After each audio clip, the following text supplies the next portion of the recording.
College में bomb blast के बाद न्यूज़ रिपोर्टर जख्मी लड़की से, जब बम गिरा था एकदम से फटा था। लड़की गुस्से से, जी नहीं। वो आहिस्ता से हमारे करीब आया और नहायत ही अदब और एहतराम से झुककर और शर्मा कर बोला, बाजी ठा।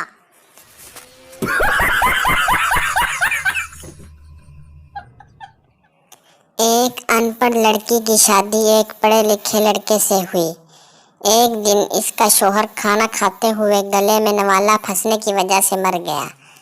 लड़की इस कीमत पर रो रो कर कह रही थी, हाय रे, पानी भी नहीं मंगा, वाटर वाटर करता मर गया।